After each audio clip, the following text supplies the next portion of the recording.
सार्थ श्री ज्ञानेश्वरी अध्याय 9. श्री ज्ञानेश्वर म्हणतात, श्रोते हो ऐका. मी प्रतिज्ञापूर्वक हे स्पष्ट सांगतो की तुम्ही एक लक्ष इकडे दिले तर सर्व सुखाला पात्र व्हाल.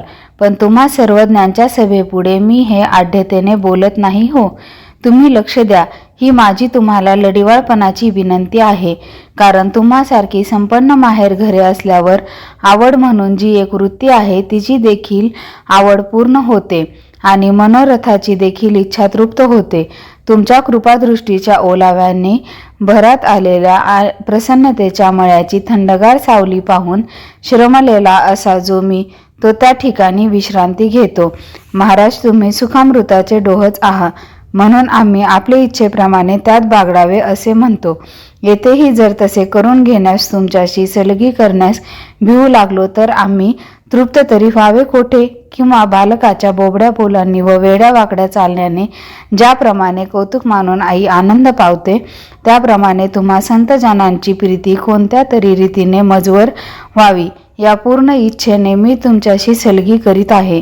याशिवाय तुमच्यासारख्या सर्वज्ञ श्रोत्यांचे माझ्या बोलण्याच्या नुसत्या योग्यतेवर प्रीती बसणार नाही. सरस्वती पुत्राला धडे पाठ करून विद्या संपादन करावी लागते काय?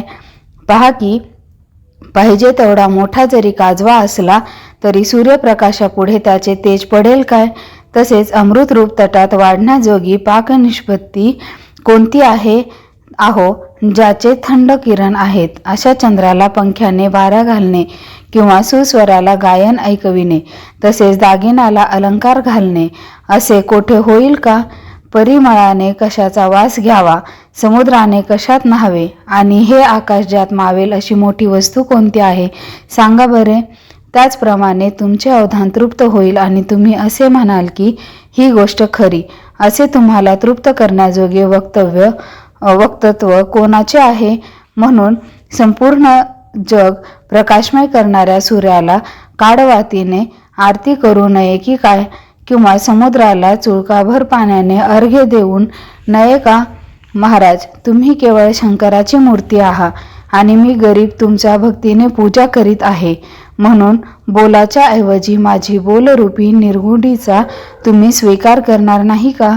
लहान मूल बापाच्या ताटात जेवायला बसून बापालाच जेवू घालते तेव्हा तो संतोषभराने आपले तोंड घास घेण्याकरता पुढे करतोच.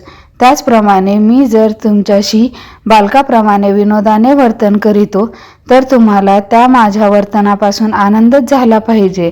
असा प्रेमाचा गुण आहे आणि त्या आपलेपणाच्या अभिमानाने तुम्ही संतजनांनी बहुत प्रकारांनी मला आपला असे म्हटले आहे. म्हणून माझ्या या सलगीचा आपणास विषाद होणार नाही. अहो, वासराने ठुशी दिल्यावर गाईला ज्याप्रमाणे अधिकच पान्हा फुटतो त्याप्रमाणे अत्यंत प्रिय जो मनुष्य असतो त्याच्या रागवण्याने प्रेम दुप्पट होते. म्हणून मज लेकरांच्या बोबड्या बोलांनी तुमचे निजलेले कृपाळूपण जागे झाले असे जाणून मी बोललो. एरवी चंद्राचे चांदणे कोणी आडीत घालून पिकवले आहे काय? किंवा वाऱ्याला वाहण्याकरता कोणी गती दिली आहे का?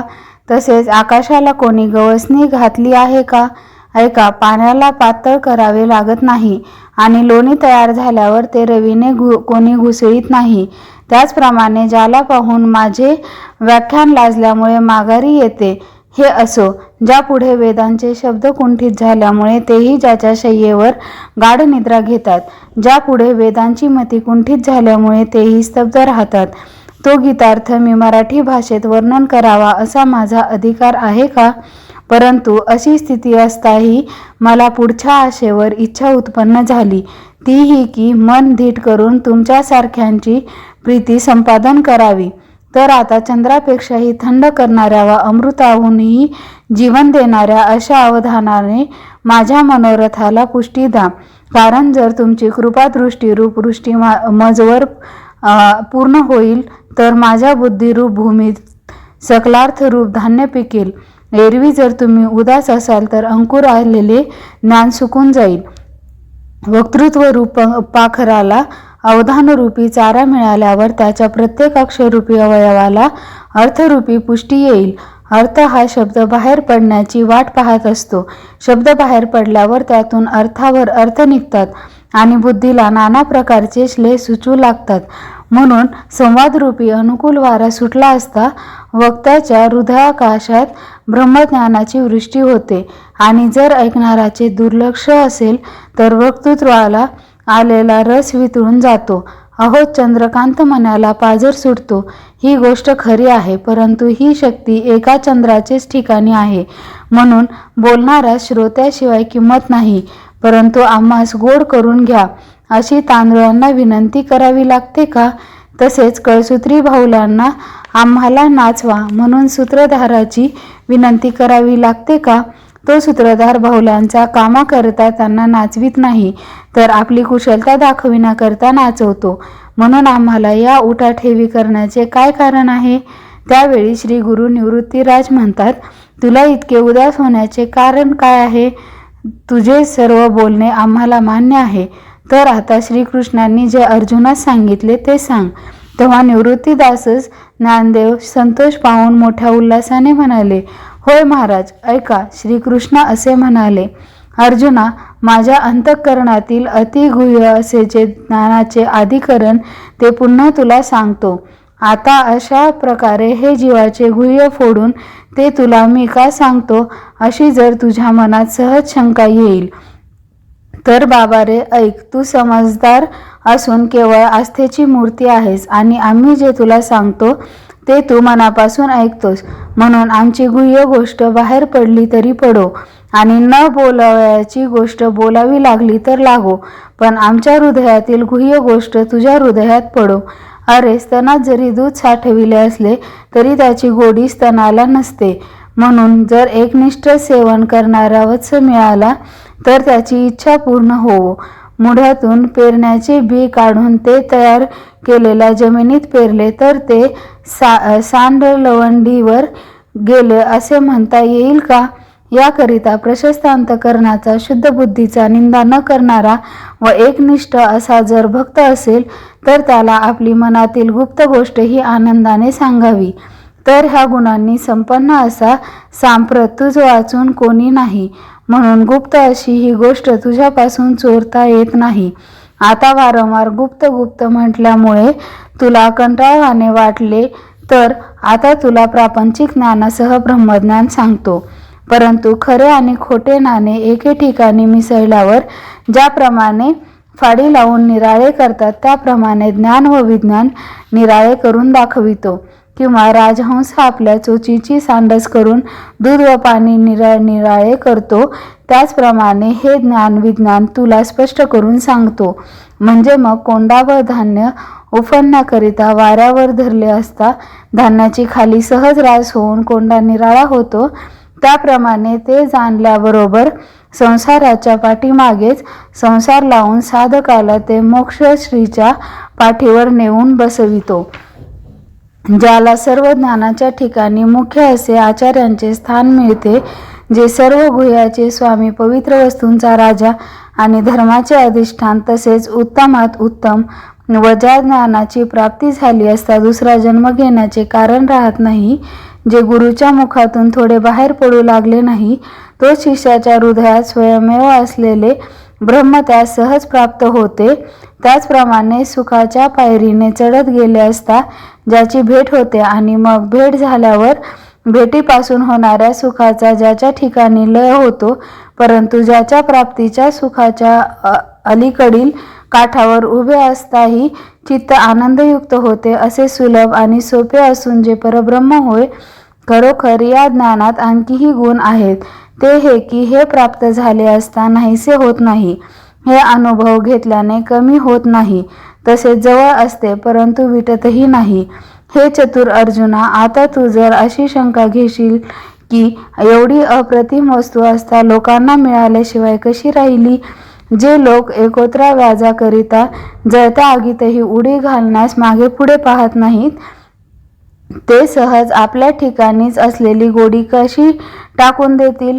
तरी पवित्र आणि रमणीय तसेच सुख देणारे, जाणण्यास सुलभ आणि सुखकारक, धर्माला पूर्ण अनुकूल व आपले ठिकाणीच प्राप्त होणारे अर्जुना, याप्रमाणे सर्व गोष्टी अनुकूल असतानाही लोकांच्या हाती लागल्याशिवाय हे कसे राहिले, ही शंका घेण्यास जागा आहे खरी, परंतु तू अशी शंका घेऊ नको. हे पहा, गाईचे दूध हे पवित्र असून गोड आहे, तसेच अगदी जवळ त्वचेच्या पडद्याच्या आतच आहे, परंतु त्याचा त्याग करून गोचिड रक्त सेवन करीत नाही का? किंवा कमळाचा कांदा व बेडूक हे एकेच ठिकाणी वास्तव्य करतात, परंतु कमळातील मकरंदाचे सेवन भ्रमर करतात व बेडकाच्या वाट्याला चिखलातच राहतो.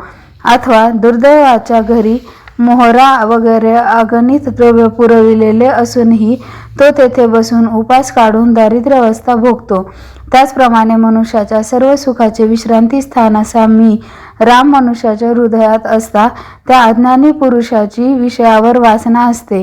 पुष्कळसे मृगच्या दृष्टीस पडून तोंडात असलेले अमृताचा घोट थुंकून टाकावा, किंवा शिंप मिळाली असता गळ्यात बांधलेला परीस तोडून टाकावा. त्याप्रमाणे ज्याचे मनावर अहम ममतेचा पगडा बसलेला आहे ते बिचारे मला प्राप्त होत नाहीत, म्हणून जन्ममरणाच्या दोन्ही तीरांच्या मध्येच बुचकळ्यात खात बसतात. एरवी मी कसा आहे म्हणशील तर सूर्य ज्याप्रमाणे वाटेल तिकडून पाहणारा तोंडासमोर दिसतो त्याचप्रमाणे आहे, परंतु त्यांच्यात जी एक उणीव आहे की तो केव्हा दिसतो व केव्हा दिसत नाही, ती मात्र माझ्यात नाही. माझ्या निर्गुण स्वरूपाचा विस्तार कोणता म्हणशील तर हे सर्व जगच नव्हे का? ज्याप्रमाणे दूध सहज जरी थिजले तरी तेच दही किंवा बीजाचाच वृक्ष होतो, अथवा सुवर्णाचे अलंकार होतात, त्याचप्रमाणे निर्गुण असा जो एकटा मी, त्या माझा जो विस्तार तेच जग होय. हे स्वरूप अव्यक्त असते तेव्हा निराकार असते, तेच मग सृष्टीच्या रूपाने विस्तार पाहून आकाराला येते. याप्रमाणे निर्गुण असून साकार झालेला जो मी, त्यानेच हे त्रैलोक्य मांडले असे जाण. महत्त्वापासून देहापर्यंत ही सर्व भूते खरोखर माझ्यापासूनच उत्पन्न होतात. ज्याप्रमाणे पाण्यापासून फेस उत्पन्न होतो, परंतु त्या फेसाच्या आत पाहू गेले असता पाणी दिसत नाही, किंवा अर्जुना, स्वप्नात जीवाचे अनेक रूपे धारण करणे ज्याप्रमाणे जागे झाल्यावर नाहीसे होते, त्याप्रमाणे ही भूते जरी माझ्या ठिकाणी भासली तरी त्यांचे ठिकाणी मी नाही. हे उपोपादन तुला मागे सांगितलेच आहे. म्हणून बोललेल्या गोष्टींचा पालळ करू नये, तेव्हा ते राहू दे, परंतु तुझ्या दृष्टीचा प्रवेश माझ्या अंतर्यामी होऊ दे. मायेच्या पलीकडील माझे जे स्वरूप ते जर कल्पनेशिवाय पाहू लागलास तर माझे ठिकाणी सर्व भूते आहेत असे जे तुला सांगितले ते सर्व मिथ्या आहे असे तुला भासेल, कारण सर्व मीच आहे. एरवी संकल्परूप संध्याकाळच्या वेळेस ज्ञानरूप डोळे अज्ञानरूप अंधकाराने काही वेळ ग्रासले जातात, म्हणून त्या झांजडीत मी अखंड असता भूते मजहून निराळी दृष्टीस पडतात. त्याच संकल्परूपी संध्याकाळचे वेळेचा लोप झाला म्हणजे ज्याप्रमाणे निळमण्याच्या माळेवर कवड्या सापाचा झालेला सर्व भास शंका दूर होण्याबरोबर नाहीसा होतो, त्याप्रमाणे मी अखंड आहे असा दिसतो. एरवी जमिनीतून घागर, मडकी वगैरेचे कोंब स्वतः सिद्ध निघतात काय? परंतु कुंभाराच्या बुद्धीने ते सर्व तयार होतात. किंवा समुद्राच्या पाण्यात लाट्यांच्या खाणी का आहेत तर ते कृत्य वाऱ्याशिवाय इतरांचे नव्हे. हे पहा, कापसाच्या पोटात कापडाचे गठ्ठे असतात का? वापरणाऱ्याच्या समजुतीने तो कापड बनला आहे. जर सोन्याचे दागिने बनविले तर सोने पण नाहीसे होते का? बाकी स्थूल दृष्टीने वापरणाऱ्याच्या कल्पनेने ते दागिने दिसतात. आपल्या शब्दाचा जो प्रतिध्वनी ऐकू येतो आणि किंवा आरशात जे आपले स्वरूप आपण पाहतो तो खरोखर आपल्या बोलण्याचा किंवा पाहण्याचा परिणाम आहे, किंवा आपल्या पूर्वीचे ते तेथे होते सांग बरे. त्याचप्रमाणे ह्या माझ्या निरुपाधिक स्वरूपावर जो भूतांच्या कल्पनेचा आरोप घेतो त्याला त्याच्या कल्पनेमुळे माझ्या ठिकाणी भूतांचा भास होतो. तीच कल्पना करणारी माया संपली म्हणजे माझ्या ठिकाणचा भूतांचा भास नाहीसा होतो. मग माझे निरुपाधिक असे जे शुद्ध स्वरूप तेच निखालस उरते. हे असो, आपल्या भोवती गरगर फिरताना भोवंड आल्यावर ज्याप्रमाणे डोंगर वगैरे फिरतात तसे दिसते, त्याचप्रमाणे आपल्या मनात कल्पना उत्पन्न झाल्यावर अखंड ब्रह्मस्वरूपात भूतांचा भास होतो. तीच कल्पना सोडून जर पाहिले तर मी भूतांच्या ठिकाणी व भूते माझ्या ठिकाणी आहेत. अशी स्वप्नात देखील कल्पना करण्यासारखी गोष्ट नाही. आता मीच एक भूतांचा धारण करणारा अथवा भूतात असणारा ह्या सर्व गोष्टी संकल्परूप संनिपात वायूच्या लहरीतील बडबडी आहेत. म्हणून हे प्रियोत्तमा, ऐक की अशा प्रकारे मी सृष्टीचा विश्वात्मा किंवा खोट्या सृष्टीचा आधार ह्या कल्पना मिथ्या आहेत. ज्याप्रमाणे सूर्याच्या प्रखर किरणांनी पाणी नसता मृगजलाचा भास होतो, त्याप्रमाणे सर्व भूते माझ्या ठिकाणी आहेत व मीही त्यांच्यामध्ये आहे अशी कल्पना उत्पन्न होते. अशा प्रकारे भूतांना उत्पन्न करणारा असूनही सूर्य आणि त्याचे तेज ही ज्याप्रमाणे एकच आहेत, त्याप्रमाणे मी त्यापासून निराळा नाही. हा आमचा ऐश्वर्य योग अद्भुत कृत्य तुला चांगलं समजलं ना? तर आता सांग बरे की मी व प्राणी मात्र यांच्यात काहीतरी भेदाचा संबंध आहे काय? याकरिता माझ्याहून सर्व प्राणी मात्र खरोखर वेगळे नाहीत आणि मीही त्यांच्यापासून वेगळा आहे काय असे कधी समजू नको. आकाशा एवढे विस्तार आहे, तेवढा वारा भरून राहिलेला आहे, परंतु तो सहज हलवला तर आकाशापासून निराळा भासतो. एरवी आकाश तेच तो आहे. ज्याप्रमाणे प्राणी माझ्या ठिकाणी आहे अशी मनात कल्पना आली म्हणजे थोडा भास होतो, तेच कल्पनेच्या अभावी पाहू गेले असता सर्वत्र मी एकच आहे. म्हणून भूताचे नसणे आणि असणे हे कल्पनेच्या संबंधाने भासते व जे कल्पना नाहीशी झाल्यावर भासत नाही आणि कल्पनेबरोबर भासते, तेच कल्पना उत्पन्न करणारे अज्ञान समूळ नाहीसे झाल्यावर भूतांचे असणे व नसणे हे कोठून भासणार? म्हणून यापुढे माझी अद्भुत कृती तुला सांगतो ती पहा. अशा या अनुभवरूपी समुद्रात तू स्वतः एक लाट बनून राहा.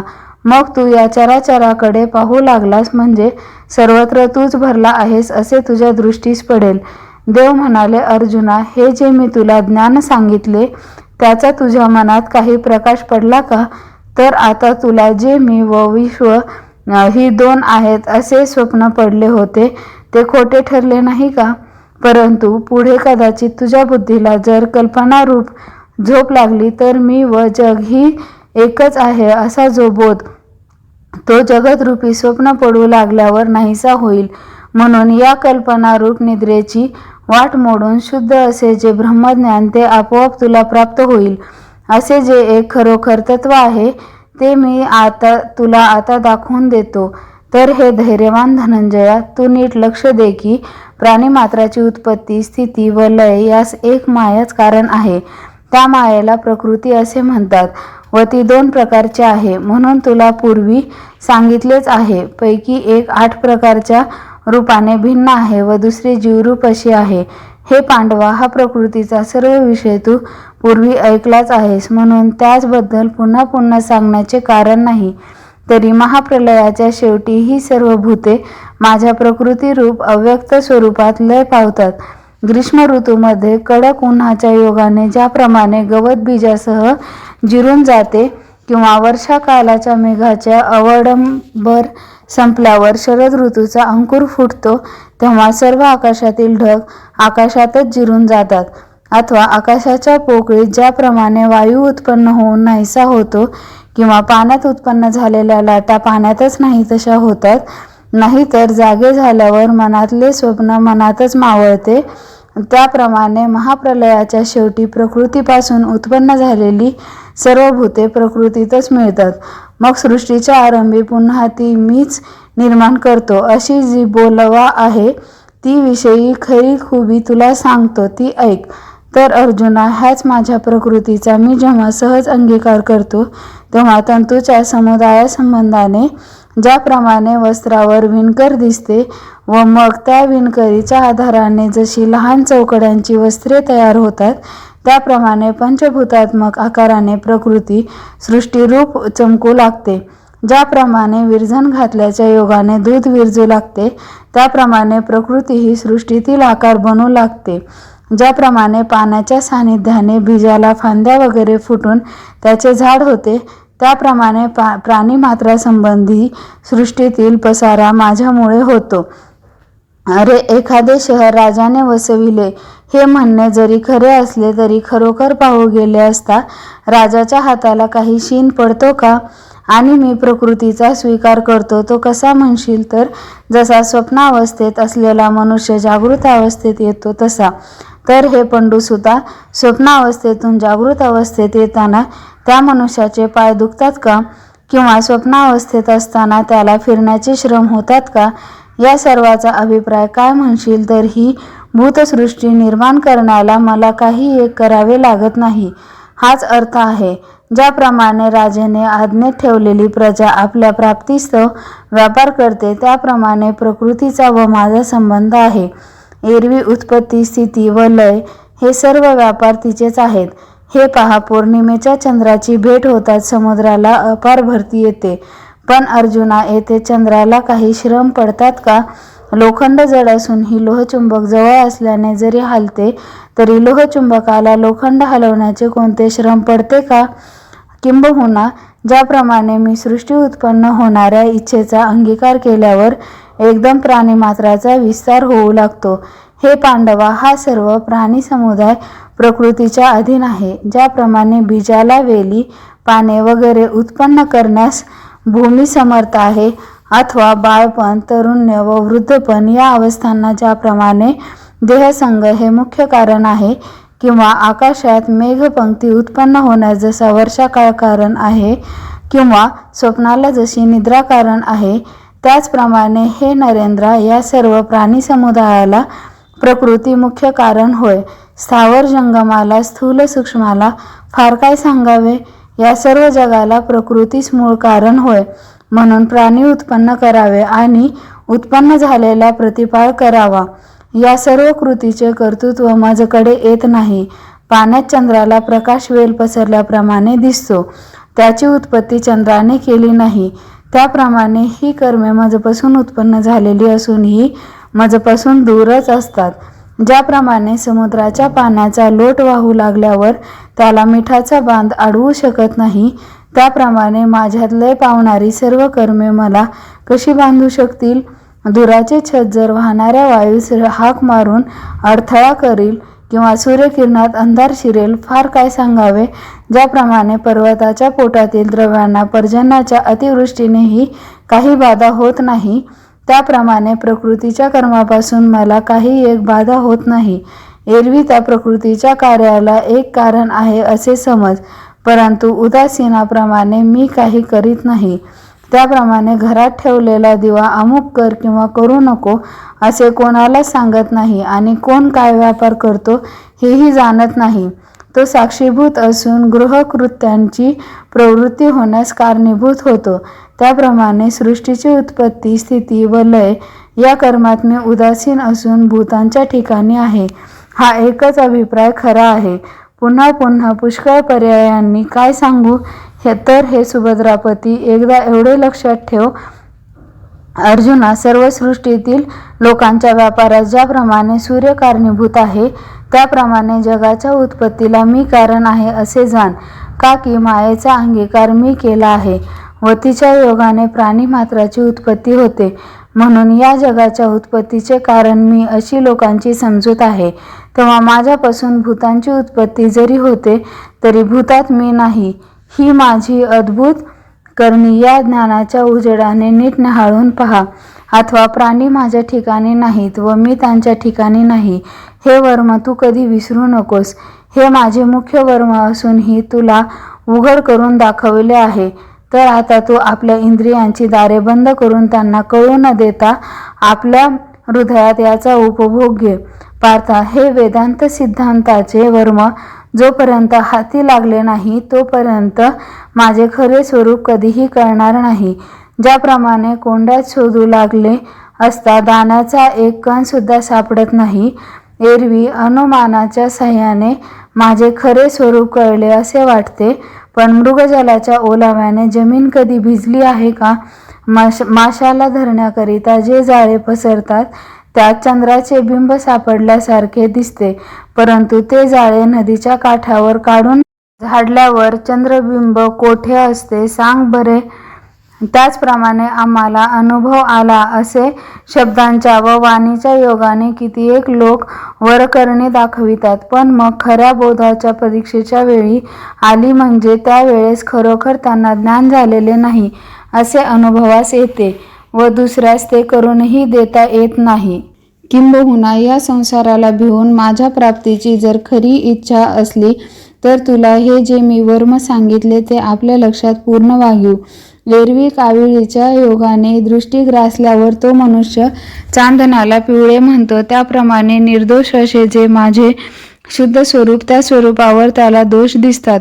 किंवा तापाने कडू तोंड झाल्यावर ज्याप्रमाणे दूध विषासारखे कडू लागते त्याचप्रमाणे मी मनुष्य नसूनही मनुष्य आहे असे ते मला मानतात. म्हणून हे धनंजया, वारंवार या अभिप्रायाला विसरू नको.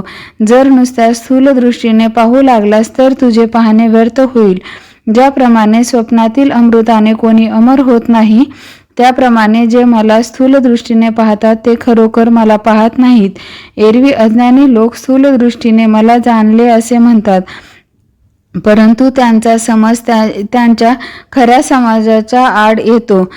ज्याप्रमाणे नक्षत्राचे प्रतिबिंब पाण्यात पाहून ते मोतीत आहे असे समजून ते प्राप्त करून घेण्याकरिता हंस पक्षी आकाशातून उडी टाकून प्राणास मुक्तो गंगा आहे असे समजून मृगजळाजवळ जर कोणी गेला तर त्याला त्या ठिकाणी काय प्राप्त होईल सांग बरे.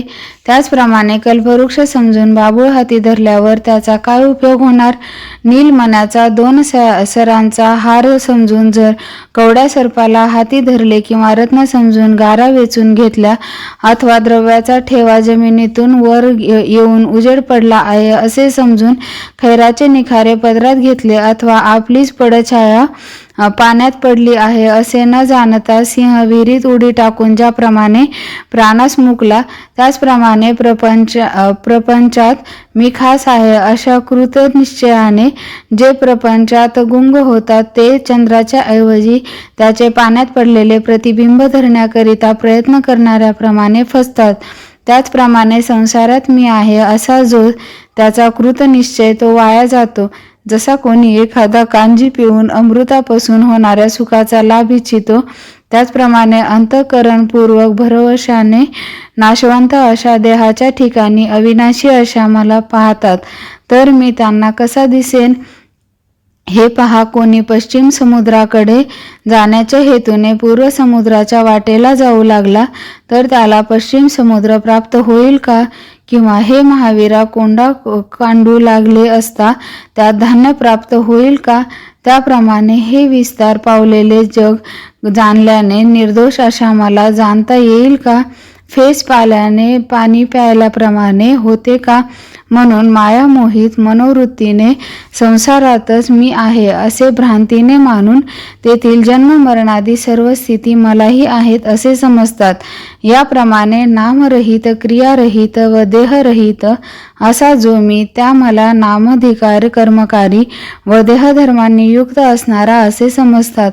मला निराकाराला आकार, निरुपाधिकाला उपचार, कर्तव्यरहिताला व्यवहार, मला जातीरहिताला जात, गुणातीताला गुण, चरणरहिताला चरण, हस्तरहिताला हस्त, मज परिमाणातीताला परिमाण, सर्वव्यापकाला ठिकाण. ज्याप्रमाणे अंथरुणात निजलेल्या वनाची शोभा स्वप्नात पाहतो त्याप्रमाणे कर्णरहिताला कान, नेत्ररहिताला नेत्र, गोत्ररहिताला गोत्र, निराकाराला रूप, अव्यक्त असा जो मी त्या मला व्यक्ती, निरिच्छास इच्छा व जो मी स्वयमेव तृप्त आहे त्यास तृप्ती अशा कल्पना करतात. मी वस्त्ररहित म्हणजे सर्व जगाला पांघरून घालणारा त्या मला पांघरून घालतात. भूषणातीत म्हणजे निराकार असा जो मी त्या मला दागिने घालतात. मी सर्व जगाला उत्पन्न करणारा असून मला दुसऱ्यांनी उत्पन्न केला आहे असे मानतात. मी स्वयंमेव असून माझ्या मूर्ती करतात. मी स्वतः सिद्ध असून माझी प्राणप्रतिष्ठा करतात. व ओतप्रोत भरलेला असून माझे आवाहन विसर्जन करतात. मी नेहमी स्वयमेव व निराकार असून मला बाल्य, तारुण्य व वार्धक्य अशा अवस्था आहेत असे मानतात. मी अद्वैत असून माझ्या ठिकाणी द्वैत मानतात. मी काही एक न करणारा असून कर्मे करतो व काही न खाणारा असून खातो असे म्हणतात. मग कुळगोत नसून माझ्या कुळाचे वर्णन करतात. मी नित्य असून मी मरतो असे मानून माझ्या मरणाने शोक करतात. तसेच मी सर्वांच्या अंतर्यामी राहणारा असून आमक्याचा शत्रू, आमक्याचा मित्र अशी माझ्या ठिकाणी कल्पना करतात. मी निजानंदात निमग्न असणारा, त्या मला इतर सुखांची इच्छा असणारा असे मानतात. या सर्व ठिकाणी माझी समदृष्टी असून मला एकदेशी म्हणजे एका स्थळी राहणारा असे म्हणतात. मी सर्व स्थावर जंगमांचा आत्मा असून एकाचा कैवारी व एकावर रागू त्यास मारणारा अशी माझी सर्वत्र प्रसिद्धी करतात. किंबहुना जे जे मनुष्य धर्म ते मला सर्व लागू आहेत असे त्यांचे विपरीत ज्ञान असते. ज्या वेळेस ते दृष्टीसमोर एखादी मूर्ती पाहतात त्यावेळेस ती देवच आहे या भावनेने तिला भजतात. मग तीच भंगल्यावर तिच्यातील देवपण नाहीसे झाले असे मानून तिचा त्याग करतात. अशा प्रकाराने मी मनुष्याचा देह धारण करणारा आहे असे समजतात. म्हणून त्याचे हे ज्ञान खऱ्या ज्ञानाच्या आड येते. सारांश: ज्यांच्या मजविषयी अशा प्रकारची समजूत असते त्याचा जन्म व्यर्थच होय. ज्याप्रमाणे पर्जन्य काला वाचून मेघ व्यर्थ आहेत आणि मृगजलाच्या लाटा जशा दुरून पाहण्यास योग्य होत, अथवा मातीच्या चित्रातले घोडेस्वार कपट विद्येचे अलंकार किंवा संध्याकाळी ढगादृष्टीस पडणाऱ्या गावाचे कुंसू भासते. शेर जरी सरळ वाढला तरी तो जसा आत पोकळ असून वर फलही येत नाही, किंवा शेळीच्या गळ्याला उत्पन्न झालेल्या स्तनातून जसे दूध निघत नाही, त्याप्रमाणे त्या मूर्खाचे जिणे होय आणि त्यांच्या कार्यालाही धिक्कार असो. मग त्या मूर्खांनी जे काही शास्त्राध्ययन केलेले असेल ते म्हणजे माकडाने नारळ तोडल्याप्रमाणे किंवा आंधळ्याला मोती सापडावे त्याप्रमाणे होय. किंबहुना त्यांनी म्हटलेली ती शस्त्रे लहान मुलीच्या हातात दिलेल्या शास्त्राप्रमाणे अथवा अशुचिभूताला बीजांसह शिकवलेल्या मंत्राप्रमाणे निरर्थक होत. धनंजया, त्याचप्रमाणे ज्याचे चित्त स्वाधीन नाही त्याचे सर्व ज्ञान व आचरणही व्यर्थ होत. याप्रमाणे तमोगुणरूप राक्षसी सद्बुद्धीला ग्रासून ज्ञानाचा ठाव ठिकाण नाहीसा करणारी आहे. या प्रकृतीने जे ग्रस्त होतात ते सदोदित चिंताक्रांत असून शिवाय तामस प्रकृतीच्या आयतेच घशात उतरतात.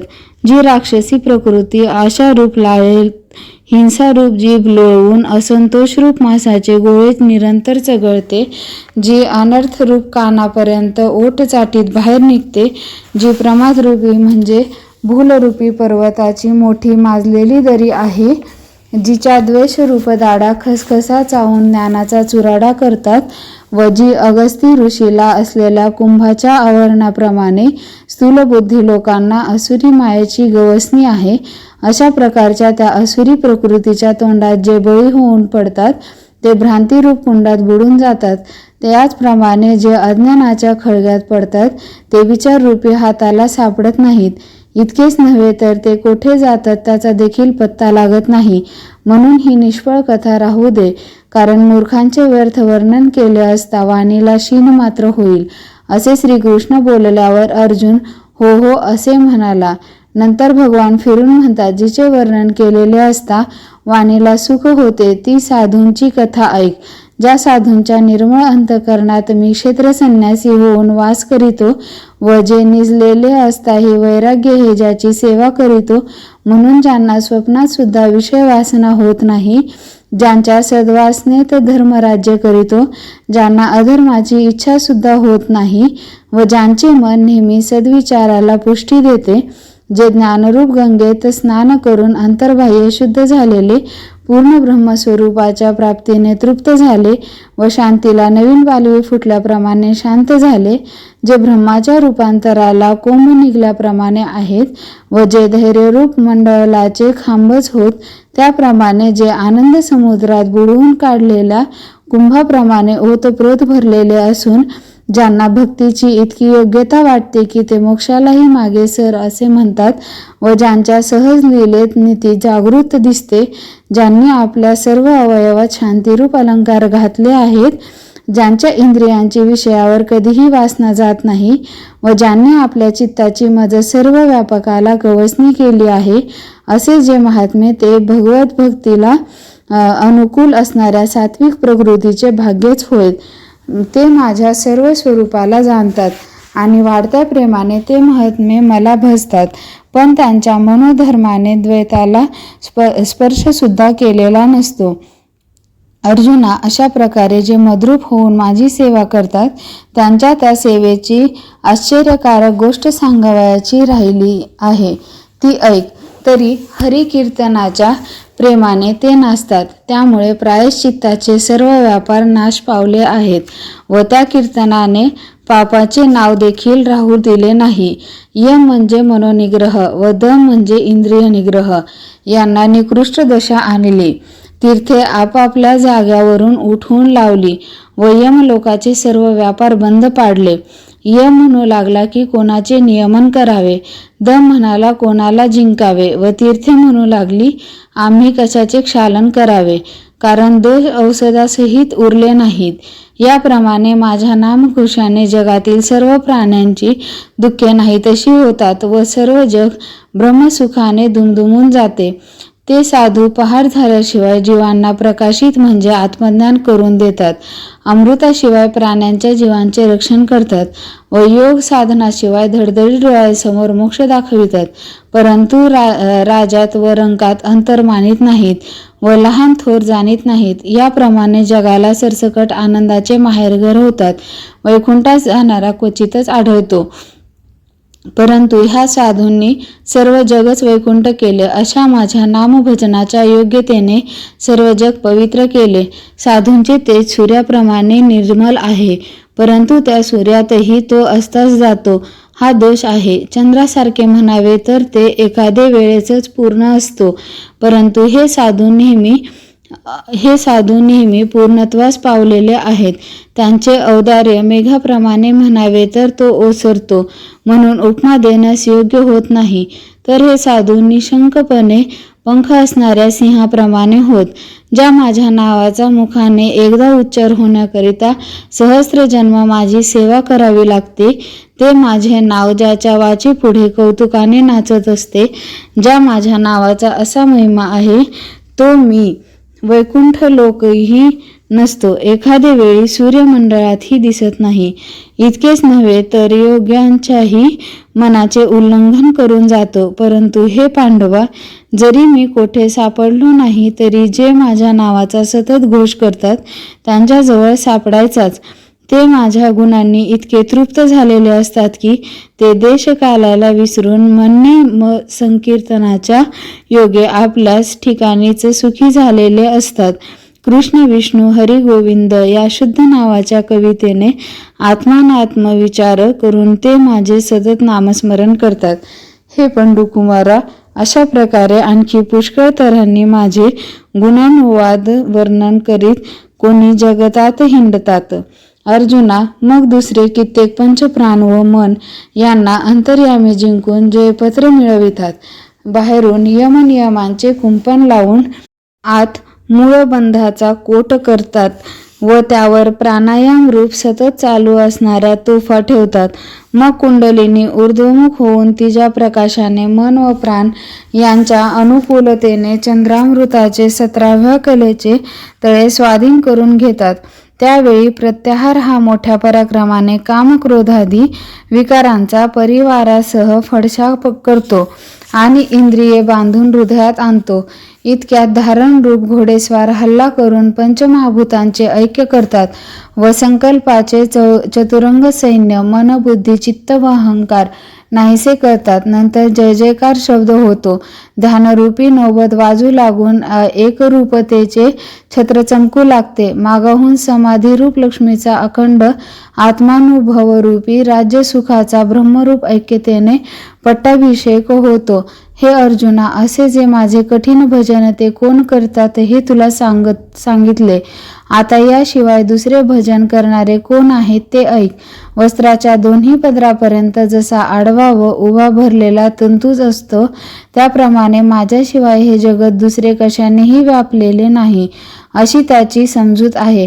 ब्रह्मदेव एका बाजूस व दुसरे बाजूस चिलीट धरून मध्ये माझ्या स्वरूपाशिवाय दुसरे काही नाही असे ते समजतात. मग लहान व मोठे, सजीव व निर्जीव असा भेद न धरता जी जी वस्तू दृष्टीस पडेल ती मद्रूपच आहे, अशा सरळ भावनेने ते जीवमात्राला नमस्कार करतात. आपला मोठेपणा विसरून पुढे येणारी वस्तू योग्य आहे किंवा अयोग्य आहे हे न जाणता सरसकट सर्व वस्तूला नमस्कार करणे हेच त्यांना आवडते. ज्याप्रमाणे पुष्कळ उंचीवरून पडणारे पाणी एकदम सहज तळाशी येते, त्याप्रमाणे जो प्राणी दृष्टीस पडेल त्यास नमस्कार करणे असा त्यांचा स्वभावच बनतो. किंवा फळाने भरलेल्या झाडाची खांदी जशी सहज भुईला लावल्याप्रमाणे दिसते, त्याप्रमाणे प्राणीमात्रांपुढे ते नमस्कार घालतात. ते नेहमी गर्वरहित असतात व नम्रता हीच त्यांची संपत्ती असते व जय जय मंत्राने माझ्या ठिकाणी आपली सर्व कर्मे अर्पण करतात, नम्र होतात. त्यांना मानापानाचा विचार राहत नाही, म्हणून ते मीच होऊन राहतात. अशा सर्व प्रकारे मद्रूप होऊनही निरंतर माझीच उपासना करतात. अर्जुना, अशा प्रकारे ही श्रेष्ठ भक्ती तुला सांगितली. आता जे माझे ज्ञानयज्ञाने भक्ती करतात ते कोणते भक्त ते ऐक. परंतु हे किरीटी, त्यांची भजन करण्याची शैली तुला माहीत आहेच व त्याबद्दल आम्ही पूर्वी वर्णन केलेलेच आहे. तेव्हा अर्जुन म्हणाला, होय, हा ईश्वरी प्रसादच आहे. तथापि अमृताचे सेवन करणाराच्याने कधी पुरे म्हणावते काय? तेव्हा अर्जुनाचे हे बोलणे ऐकून हा कार्य साधू आहे असे पाहून श्री अनंत चित्तात संतोष मानून डोलू लागले आणि म्हणाले, पार्था, शाब्बास. बाकी सांगितलेली गोष्ट पुन्हा सांगणे हे अप्रासंगिकच, पण तुझी ऐकण्याची उत्कंठा पाहून मला सांगणे भाग पडते. तेव्हा अर्जुन म्हणाला, तुम्ही म्हणता अशी गोष्ट नाही. पहा की चकोर पक्षाची तहान भागविण्याशिवाय चंद्राला इतर काही कर्तव्य नाही की काय? जगाला शांत करणे हा त्याचा स्वभावच आहे. एरवी चकोर पक्षाने आपल्या गरजेकरिता ज्याप्रमाणे चंद्राकडे चोच करावी, त्याप्रमाणे आम्ही आपली जेवढी विनंती करावी तेवढी थोडीच आहे. कारण देवा, आपण दयेचे सागर आहात. मेघ आपल्या थोरपणाने जगाचे दुःख निवारण करतो. त्याच्या मोठ्या वर्षावाच्या मनाने पाहिले असता चातकाची तहान ती केवढी असणार. परंतु एकच चूळ भरण्याची इच्छा झाली तरी ज्याप्रमाणे गंगेतच जावे लागते, त्याप्रमाणे आम्हाला ऐकण्याची इच्छा थोडी किंवा बहुत असली तरी देवा आता सांगण्यास सुरुवात करावी. त्यावेळेस देव म्हणाले, अर्जुना, आता तुझे बोलणे राहू दे. आम्हाला जो संतोष झाला आहे त्यापेक्षा तू स्तुती करून तो वाढेल असे नाही. परंतु तू ज्याप्रमाणे लक्ष देऊन एवढा वेळ ऐकलेस तसेच लक्ष देऊन आमच्या बोलण्यास मेजवानी कर व पुढेही तसेच ऐक. अशा रीतीने श्रीहरीने अर्जुनास मान देऊन बोलण्यास सुरुवात केली. ज्ञानयज्ञाचे लक्षण कोणते म्हणशील तर ज्या ठिकाणी ब्रह्माचे बहुत प्रकारचे होणे म्हणजे आदिसंकल्प हाच पशु, मग पंचमहाभूतांचे जे विशेष गुण ते, अथवा 5 इंद्रिय आणि पंचप्राण हेच यज्ञाचे साहित्य व ब्रह्मविषयी जे अज्ञान तेच घृत. हे बलाढ्य अर्जुना, त्या यज्ञात मन व बुद्धी ही 2 कुंडे असून या 2 कुंडात ज्ञानरूप अग्नी प्रदीप्त केला जातो. सुख व दुःख यांचे ठिकाणी जी समता तीच वेदिका म्हणजे यज्ञकुंडाच्या सभोवती असलेला परिघ होय. आत्मानात्मविचार करण्याविषयी जी बुद्धीची कुशलता तेच यज्ञातील मंत्र होत. शांती हीच स्त्रुक व स्रुवा नावाची हवनपात्रे व जीव हा यज्ञ करणारा होय. तो यज्ञ करणारा जीव अनुभवरूप पात्रांनी, ब्रह्माच्या विचाररूप महामंत्रांनी, ज्ञानरूपी अग्निहोत्र कर्माने जीव व ईश्वर यांच्या भिन्नपणाची आहुती देऊन तो भेद नाहीसा करतो. त्यावेळेस अज्ञान नाहीसे होऊन यज्ञ करणारा व यज्ञक्रिया ही जागचे जागीच राहतात. नंतर आत्मानंद रसात जीव यजमानांचे अवभृत स्नान होते. तेव्हा पंचमहाभूते, शब्द, स्पर्श इत्यादी विषय व इंद्रिय ही वेगळाली आहेत असे म्हणत नाही व ब्रह्माशी तदात्म झाल्यामुळे सर्व एक आहे असे तो जाणतो. अर्जुना, ज्याप्रमाणे झोपेतून जागा झालेला मनुष्य म्हणतो की स्वप्नात पाहिलेली चित्रविचित्र सेना झोप लागल्यामुळे मीच झालो होतो ना, आता सेना पाहिली होती ती सेना नव्हती, ती मीच झालो होतो. अर्जुना, अशा प्रकारे त्या पुरुषाला जग एकरूप भासते. मग तो जीव मी आहे अशी आठवण विसरतो व ब्रह्मदेवापासून तृणापर्यंत आत्माच भरलेला आहे असे मानतो. अशा प्रकारे ज्ञानयज्ञाने ऐक्य पाहून किती एक मला भजतात. दुसरा माझे भजन करणारा असे समजतो की जगातील जे सर्व पदार्थ दिसतात ते अनादी आहेत, एकसारखे एक असूनही निराळे आहेत आणि ज्याचे नावे व रूपेही निराळी आहेत. म्हणून जग हे जरी भिन्न वस्तूंनी भरलेले आहे तरी त्या वस्तूंचे जे अधिष्ठान त्याच्या ज्ञानाबद्दल त्याचे मनात भेद नसतो. ज्याप्रमाणे अवयव जरी निरनिराळे आहेत तरी ते एकाच देहाचे असतात किंवा फांद्या जरी लहान मोठ्या असल्या तरी त्या एकाच झाडाच्या असतात अथवा पुष्कळ कारणे दृष्टीस पडली तरी ती जशी एकाच सूर्यापासून निघालेली असतात, त्याप्रमाणे अनेक व्यक्ती असून जरी त्यांची नावे व स्वभाव पुष्कळ आहेत तरी भूतांमध्ये माझे ऐक्य आहे असे ते जाणतात. हे पांडवा, अशा रीतीने सर्व भूते वेगळी आहेत असे जाणून जे उत्तम असा ज्ञानयज्ञ करतात व जे जाणते असल्यामुळे ज्यांच्या ज्ञानाच्या ठिकाणी भिन्न भाव उरत नाही किंवा जेव्हा व ज्या ठिकाणी ते जी वस्तू पाहतात त्यात माझ्या वाचून दुसरे काही नाही, अशा ज्यांच्या मनाचा निश्चय असतो. हे पहा, पाण्यावरील बुडबुडा जिकडे जातो तिकडे पाणी म्हणून त्याला एकच आहे. मग तो नाहीसा झाला अथवा राहिला तरी तो पाण्यातच असतो किंवा वाऱ्याने मातीचे कण उंच उडाले तरी त्यांना काही पृथ्वीपणा वेगळे केले नाही आणि पुन्हा जरी ते खाली पडले तरी ते पृथ्वीवरच. त्याचप्रमाणे पाहिजे तेथे म्हणजे त्या भावनेने पाहिजेल ते हो अथवा न हो, परंतु ते सर्व मीच आहे अशी ज्यांची मनाची वृत्ती होऊन गेली आहे. अर्जुना, माझी जेवढी व्याप्ती आहे तेवढा त्याचा अनुभव आहे आणि याचप्रमाणे पुष्कळ व्यक्ती जरी ते वागले तरी मी ते मद्रूपच झालेले असतात. हे धनंजया, सूर्यबिंब पाहिजे त्याने पाहिले असता त्याच्या समोर ते दिसते, त्याचप्रमाणे ते ज्ञानी नेहमी जगाच्या समोरच असतात. अर्जुना, त्याच्या ज्ञानाला आत बाहेर असा भेद नाही. ज्याप्रमाणे वायू हा आकाशात सर्वत्र भरलेला आहे त्याप्रमाणे मी जेवढा संपूर्ण आहे तेवढा त्याच्या सद्भावाच्या मापास उरतो. म्हणून हे पांडवा, त्यांनी भजन न करता माझे भजन केल्याप्रमाणे होते. एरवी तरी मी सर्वत्र भरलेला आहे, परंतु माझी कोण व कोठे उपासना करीत नाहीत. परंतु एक पूर्ण ज्ञानाशिवाय अज्ञानी जनाला माझी प्राप्ती होत नाही. परंतु हे असो, या योग्य ज्ञानयज्ञाने यज्ञ करून जे माझी उपासना करतात ते भक्त तुला सांगितले. सदा सर्व काली जी कर्मे होतात ती सर्व बाजूंनी मला सहज पावतात, परंतु हे मूर्खांना समजत नसल्यामुळे मी त्यांना प्राप्त होत नाही. ते ज्ञान झाले असता मुख्य वेद मीच आहे, त्यात विधी अनुष्ठान जे सांगितले आहे ते ऋतूही मीच. मग हे पांडवा, त्या यज्ञविधीपासून प्रगट होणारा जो यथाविधी यज्ञ तोही मीच आहे.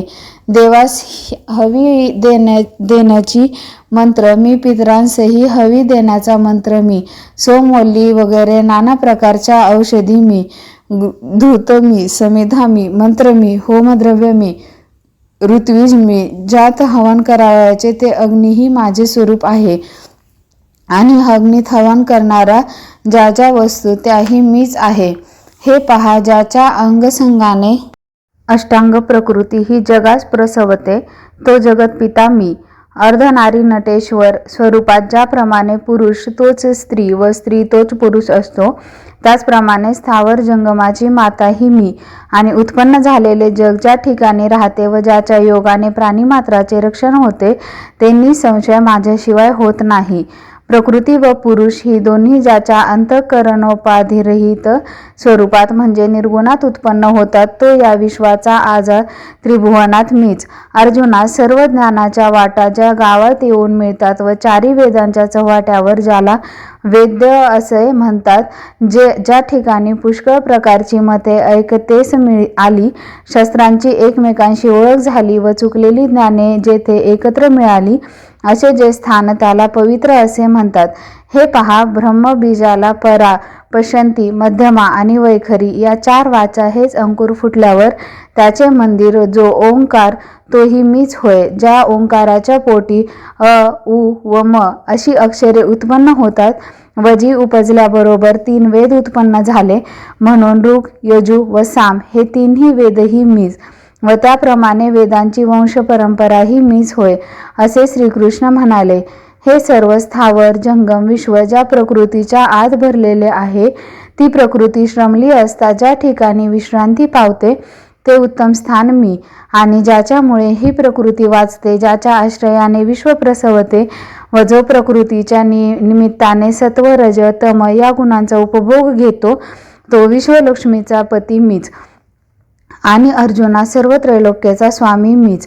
आकाशाने सर्व ठिकाणी असावे, वायूने क्षणभर देखील स्वस्थ राहू नये, अग्नीने जाळावे, मेघाने वृष्टी करावी, पर्वतांनी आपली जागा सोडू नये, समुद्राने आपली मर्यादा ओलांडू नये व पृथ्वीने सर्व भूतांचा भार व्हावा, ही आज्ञा माझी आहे.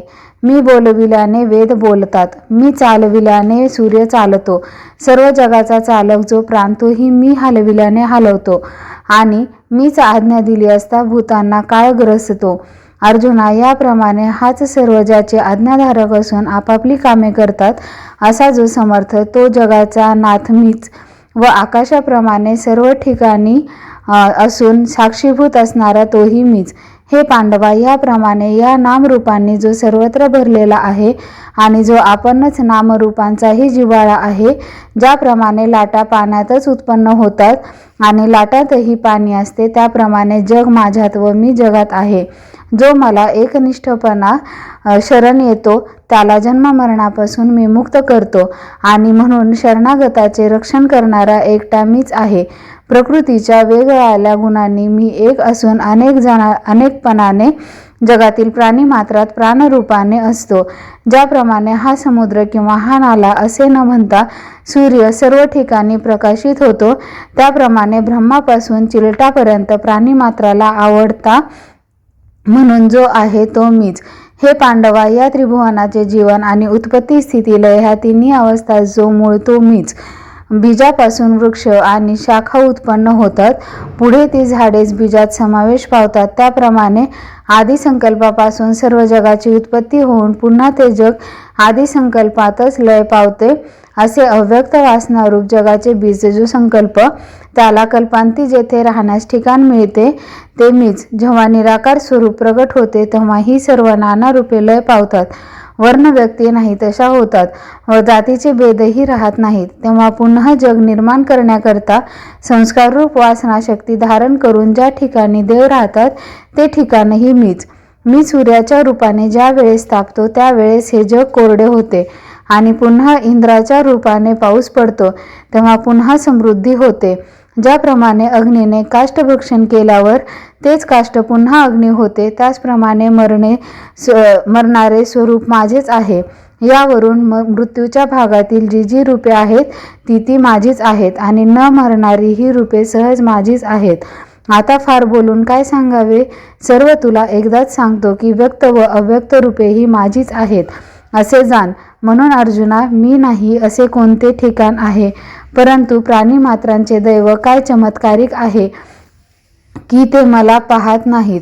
ज्याप्रमाणे लाटा पाण्याशिवाय आटाव्या किंवा सूर्यकिरण दिव्याच्या उजेडाशिवाय दिसू नयेत, त्याप्रमाणे सर्व जीव मीच बनलेला असून ते मला ओळखत नाहीत. हे केवढे आश्चर्य आहे पहा. ह्या सकल विश्वात अंतर्बाह्य मीच भरलेला आहे व हे जग मद्रूपच आहे, परंतु जीवांची कर्मे त्यास कशी आड येतात पहा की ते मला नाही असे म्हणतात. परंतु अमृताचा कृपात पडल्यावर ज्याप्रमाणे एखादा मनुष्य आपल्याला बाहेर काढा असे म्हणतो, तेव्हा अशा त्या अभाग्यास काय म्हणावे? हे किरीटी, अन्नाकरिता धावणाऱ्या आंधळ्याला चिंतामणी सापडला असता दृष्टी नसल्यामुळे जो जसा त्याला पायाने लोटून देतो त्याप्रमाणे ज्ञानाचा त्याग केला म्हणजे अशी स्थिती होते. म्हणून ज्ञानाशिवाय जी जी कर्मे करावी ती न केल्यासारखीच आहेत. आंधळ्याला गरुडाचे पंख जरी मिळाले तरी त्याला त्याचा काय उपयोग होणार? त्याचप्रमाणे ज्ञानाशिवाय सत्कर्माचे श्रम व्यर्थ आहेत. अरे अर्जुना, हे पहा, वर्णविहित धर्माचे आचरण करून जे आपणच विधी मार्गाची कसोटी बनवतात, वेदात सांगितल्याप्रमाणे यथाविधी आचरण करतात, ते यज्ञ करू लागले म्हणजे तिन्ही वेद संतोष पाहून मान डोलवितात व त्यापुढे क्रिया ही फलप्राप्तीसाठी उभी राहते. याप्रमाणे यज्ञातील सोमपान करणारे यज्ञ करते दीक्षित जे आपणच यज्ञरूप होतात त्यांनी नाव मात्र पुण्य परंतु खरोखर पापाची जोड केलेली असते. ते ऋक, यजु व साम या तिन्ही वेदास जाणून 100 यज्ञांनी माझे यजन करतात, परंतु माझ्या प्राप्तीची इच्छा सोडून स्वर्ग प्राप्तीची इच्छा करतात. अर्जुना, ज्याप्रमाणे एखादा हतभाग्य मनुष्य कल्पतरूचे खाली बसून झोळीच्या पदरास गाठी मारतो आणि मग भिक्षा मागण्यास निघतो, त्याप्रमाणे 100 यज्ञांनी माझे यजन करून ते स्वर्ग सुखाची इच्छा करतात. तेव्हा हे पुण्य नसून खरोखर पाप नव्हे का? म्हणून माझ्या प्राप्तीची इच्छा सोडून जे स्वर्गाला जातात त्यांना अज्ञानी लोक पुण्यमार्ग म्हणतो, परंतु जे ज्ञानी लोक आहेत ते तो जन्ममरण रूप फेऱ्यात पडून त्याची हानी झाली असे म्हणतात. एरवी नरकातील दुःखाच्या मानाने स्वर्गप्राप्तीला सुख म्हणता येईल, परंतु या दोहोंशिवाय अखंड आनंददायक व निर्दोष असे जे सुख ते माझे स्वरूप होय. हे महावीरा अर्जुना, माझ्याकडे येण्याला स्वर्ग व नरक हे 2 आडमार्ग असून चोरांच्या वाटा आहेत. स्वर्गप्राप्ती पुण्यात्मक पापाने होते व नरक प्राप्ती पापात्मक पापाने होते, पण ज्या योगाने माझी प्राप्ती होते ते शुद्ध पुण्य समज. हे पंडुसूत, माझाच अंश असून ज्या कर्मामुळे मी अंतरतो त्याला पुण्य असे जर म्हटले तर जीभ तुटणार नाही काय? परंतु हे आता राहू दे. याप्रमाणे ते दीक्षित माझे यजन करून स्वर्ग भोगांची इच्छा करतात. मग ज्या पुण्याने मी पावणार नाही असे पापरूप पुण्य प्राप्त करून हौसेने स्वर्गी जातात, जेथे अमरत्व हेच सिंहासन, ऐरावतासारखे वाहन, अमरावती हे राजधानीचे शहर, जेथे अष्टमहासिद्धींची भंडारे आहेत, अमृताचे कोठारे आहेत व ज्या गावात कामधेनूचे कळपाच्या कळप आहेत, जेथे देवांच्या चाकरांना वागण्याकरिता चिंतामणीच्या वाटा आहेत व कल्पतरूंची उपवने आहेत, जेथे गंधर्व गायन करत आहेत, रंभेसारख्या अप्सरा नृत्य करणाऱ्या आहेत व जेथे उर्वशी प्रमुख स्त्रिया विलासाकरिता आहेत, ज्या ठिकाणी मदन सेज घरात चाकरी करतो आहे, चंद्र सडासमार्जन करतो आहे व वायूसारखे धावणारे चाकर आहेत, जेथे इंद्राला आशीर्वाद देणारे बृहस्पतीसारखे मुख्य ब्राह्मण आहेत व ज्यांच्या पंक्तीला देवमंडळी आहेत, ज्यांच्या सभोवती लोकपालांसारखे राजे चालत असून जय मिळवलेले पदवीधर सरदार आहेत व उच्चैःश्रवा नामक खाजगी कोतवाल घोडा आहे. हे असो, याप्रमाणे जोपर्यंत पुण्याचा अंश आहे तोपर्यंत ते इंद्राच्या सुखासारखे पुष्कळ भोग भोगतात. मग त्यांच्या पुण्याची पुंजी संपता क्षणीच इंद्रपणाचा अभिमान लोपून ते मृत्युलोकी माघारे येतात. ज्याप्रमाणे वेश्येच्या पायी एखाद्याने आपले सर्व द्रव्य खर्च केल्यानंतर त्याला तिच्या दाराला देखील बोट लावण्याची सत्ता नसते, त्याप्रमाणे या यज्ञकर्त्यांची स्थिती फार लाजिरवाणी होते. ती तुला काय सांगू? याप्रमाणे ज्या वेळेस जपावयाचे त्यावेळेस मला चुकून ज्यांनी पुण्यमार्गाच्या आचरणाने स्वर्गप्राप्ती करून घेतली त्यांचे अमरत्व वाया जाऊन शेवटी ते मृत्युलोकी परत येतात. नंतर मातेच्या उदररूप गुहेत विष्ठेच्या थरात 9 महिन्यापर्यंत उकडून पक्व दशेत येतात आणि जन्माला येऊन मरण पावतात. अरे, स्वप्नात प्राप्त झालेले ठेवा जसा जागृत झाल्यावर सर्व नाहीसा होतो, त्याप्रमाणे यज्ञकर्त्यांचे सुख आहे असे समज. अर्जुना, ज्याप्रमाणे धान्य काढून घेतलेला कोंडा उफणला असता व्यर्थ होतो, त्याप्रमाणे वेदार्थ ज्ञानी जरी झाला तरी मला जाणल्याशिवाय त्याची जन्म व्यर्थ होय. म्हणून माझा एकट्याशिवाय हे तिन्ही वेदोक्त धर्म व्यर्थ आहेत. तेव्हा आता मलाच जाण, दुसरे काही मनात आणू नको, म्हणजे सुखी होशील.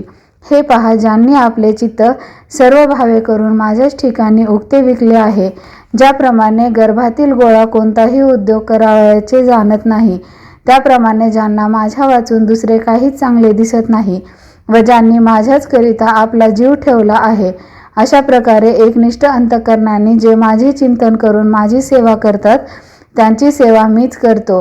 ते ऐक्यतेस पाहून ज्या वेळेस माझ्याच भजनी लागले त्याच वेळी त्यांची चिंता मला पडली. मग जे जे काही करण्याचे ते मनात जाणतात ते सर्व मला करावे लागते. ज्याप्रमाणे पंख न फुटलेल्या पक्ष्यांच्या जीवनाकरिता पक्षिणीच सारखी खटपट करीत असते किंवा आपली तहान भूक न जाणता आपल्या तान्ह्या लेकरास जे सुखकारक तेच आईला करावे लागते, त्याचप्रमाणे ज्यांनी मनापासून सर्व भार मजवर टाकला आहे त्यांचे सर्व इच्छित मीच पूर्ण करतो. त्यांना माझ्या ऐक्याची इच्छा झाली तर मी त्यांचे कौतुक पुरवितो किंवा माझी सेवाच करावी असे ते म्हणतील तर त्यांच्या व माझ्यामध्ये प्रेमभाव उत्पन्न करतो. त्याप्रमाणे ते आपल्या मनात जी जी इच्छा करतात ती वारंवार मला पुरवावी लागते आणि जे त्यांना दिलेले असते त्यांचे रक्षणही मीच करतो. हे पांडवा, ज्याचा सर्व भाव मजवर असतो त्यांच्या योगक्षेम मजवर पडतो. आता मी सर्व व्यापक रूपाने आहे असे न जाणून प्रत्येक सांप्रदायिक लोक अग्नी, इंद्र, सूर्य, चंद्र यांना मीच जाणून भजतात. ते त्यांचे पूजन खरोखर माझेच होते, कारण या सर्व जगात मीच भरून राहिलो आहे, परंतु ते त्यांचे भजन पद्धतशीर नसून चुकलेले असते. हे पहा, वृक्षांच्या शाखा, पाने वगैरे एकाच बीजापासून उत्पन्न झालेली नव्हतं का? परंतु पाणी जे घालावयाचे ते मुळांशीच घातले पाहिजे. किंवा 10 इंद्रिये जरी एकाच देहाचे आहेत आणि त्यांनी सेवन केलेले विषय जरी एकाच ठिकाणी जातात, तरी उत्तम स्वयंपाक करून तो कानात कसा घालावा आणि फुले आणून डोळ्यांनी कशी हुंगावी? तर अन्न हे तोंडानेच सेवन केले पाहिजे आणि सुवास हा नाकानेच घेतला पाहिजे. त्याचप्रमाणे माझी पूजा करणे ती मीच समजून केली पाहिजे. एरवी मला न जाणता जे भजन ते करणे काहीतरी असून व्यर्थ होय. म्हणून कर्म आचरण्यास ज्ञान ही दृष्टी आहे, तर ते ज्ञान निर्दोष असे झाले पाहिजे. अर्जुना, एरवी असे पहा की या सर्व यज्ञोपचारांचा माझ्या वाचून दुसरा कोण भोगता आहे? मी सर्व यज्ञांचा आदी आहे व यजनांचा शेवटही मीच आहे. परंतु दुर्बुद्धी जे असतात ते मला सोडून इंद्रादी देवास भजतात. ज्याप्रमाणे गंगेचे पाणी देव व पितर यांच्या नावेने गंगेतच अर्पण करतात, त्याप्रमाणे ते माझे मलाच देतात, पण निराळ्या भावाने. म्हणून पार्था, ते कधीही मला पावत नाहीत. मग मनात जी इच्छा धारण करीतात त्या ठिकाणी ते जातात. मन, वाचा व इंद्रिये यांच्या योगाने जे इंद्रादी देवांचे भजन करतात ते शरीर जाता क्षणीच देवरूप होतात. अथवा ज्यांच्या मनाने पितरांची व्रते करण्याचे घेतले आहे त्यांना प्राणांती पितृलोक प्राप्त होते. किंवा वेताळादी पिशाच व क्षुद्रदेव ही ज्यांची परमदेवते आहेत व ज्यांनी घातक अशा जारण मारण कर्मांनी त्यांची उपासना केली आहे त्यांना देहाचा पडदा पडताच पिशाच योनीची प्राप्ती होते. अशा प्रकारे त्यांच्या संकल्पाप्रमाणे त्यांची कर्मे त्यांना फळतात. मग जे दृष्टीने मलाच पाहतात, कानांनी माझ्याच नावाचे श्रवण करतात, मनाने माझेच ध्यान करतात व माझेच वर्णन करतात, सर्वांगाने व सर्व ठिकाणी मलाच नमस्कार करतात, दाने पुण्य वगैरे सर्व काही माझ्याच उद्देशाने करतात, ज्यांनी माझ्याच नामस्मरणाचे अध्ययन केले आहे व जे माझ्याच योगाने अंतर्बाह्य तृप्त झालेले आहेत, ज्यांनी आपले आयुष्य माझ्याकडेच खर्च केले आहे, ज्यांना माझ्याशिवाय दुसऱ्या कसल्याही प्राप्तीची इच्छा नाही, आम्ही हरीची कीर्ती वाढवणारे आहो असा जो अहंकार बाळगतात, माझी इच्छा करून ज्यांची इच्छा पूर्ण होते, जे माझ्यावर प्रेम ठेवून आनंदित होतात, जे माझ्याचमुळे वेडावून जाऊन लोकांची पर्वा करीतानासे होतात, मलाच जाणाने हीच ज्यांची शास्त्रे आहेत आणि ज्यांना गुरुमंत्राने इतरांना माझी प्राप्ती होते व अशा प्रकारे जे सर्व व्यवहारात माझ्याशिवाय इतर कोणाचेच भजन करीत नाहीत, ते मरणाच्या अगोदरच मद्रूप होऊन जातात. मग मरणानंतर माझ्याशिवाय दुसरीकडे कसे जातील? म्हणून माझे यजन करणारे जे होतात ते माझ्यात मिसळतात, कारण त्यांनी सेवेच्या मिषाने आपलेपणा मला अर्पण केला आहे. अर्जुना, माझ्या ठिकाणी आत्मत्व समर्पण केल्याशिवाय माझ्यावर त्यांचे खरे प्रेम उत्पन्न होत नाही. म्हणून दुसऱ्या कोणत्याही उपायाने मी प्राप्त होत नाही. मजविषयी ज्ञान झाले असे जो म्हणतो त्याला खरोखर माझे ज्ञान होत नाही. मी कृतार्थ झालो असे जो दाखवितो तो कृतार्थ होत नाही.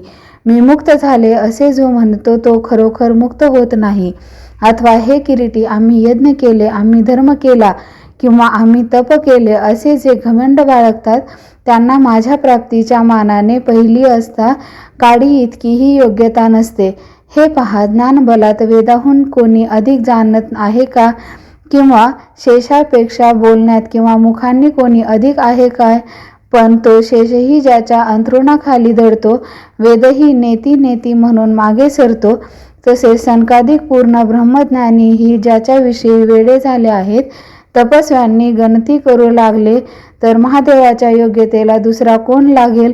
परंतु त्यानेही अभिमान सोडून ज्याचे पदोदक म्हणजे भागीरथी आपल्या मस्तकावर धारण केली आहे, किंवा संपन्नपणात लक्ष्मीपेक्षा कोणी अधिक आहे का? जिच्या घरी सिद्धीसारख्या दासी आहेत, त्या दासी आपल्या खेळात जी घरकुली करतात त्यांचे नाव जरी अमरपुरी ठेवले तरी इंद्रादिक देव हे त्यांच्या घरकुल्यातील बाहुली होणार नाहीत काय? पुढे त्या दासींना ती घरकुली न आवडून जेव्हा ती मोडतात तेव्हा इंद्राचे रंक बनतात व ज्या ज्या झाडाकडे पाहतात ती झाडे कल्पवृक्ष होतात. असे जिच्या घरातील दासींचे सामर्थ्य आहे त्या पट्टराणी श्रीलक्ष्मीचीही या ठिकाणी प्रतिष्ठा नाही. मग अर्जुना मनोभावाने सेवा करून व सर्व अभिमान टाकून ती पाय धुण्याच्या अधिकारास प्राप्त झाली. म्हणून थोरपणा एकीकडे ठेवून व सर्व शास्त्रीय ज्ञान विसरून जेव्हा जगात नम्रपणाने वागावे तेव्हाच माझी प्राप्ती होते. हे किरीटी, ज्या ठिकाणी सूर्याचे तेजापुढे चंद्रही लोपून जातो तेथे काजवाने आपल्या तेजाबद्दल का घमेंड मारावी? त्याचप्रमाणे लक्ष्मीचेही ऐश्वर्य जेथे शोभत नाही व शंभूचे तपही पुरत नाही त्या ठिकाणी अज्ञानी व हेंद्रा मला कसा जाणू शकेल? याकरिता सर्व अभिमान टाकून सर्व गुणाचे लिंब लोण उतरून आणि संपत्तीचा मद सोडून आपला देह मजवरून ओवाळून टाकला पाहिजे.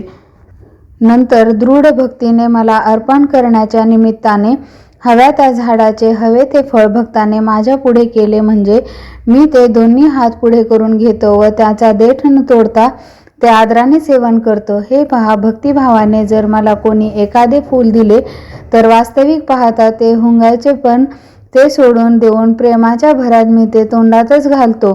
फार काय सांगावे, फुलेच अशी काय, परंतु मला एक झाडाचे पानही प्रिय आहे. मग ते कोणत्याही झाडाचे आणि ताजे किंवा सुकलेले कसेही असो, पण ते भक्तिभावाने अर्पण केलेले आहे. असे पाहताच ज्याप्रमाणे एखादा शुद्धीत मनुष्य अमृताने तृप्त होतो त्याप्रमाणे भक्तिभावाने अर्पण केलेले ते पान अमृततुल्य मानून मी खाऊ लागतो.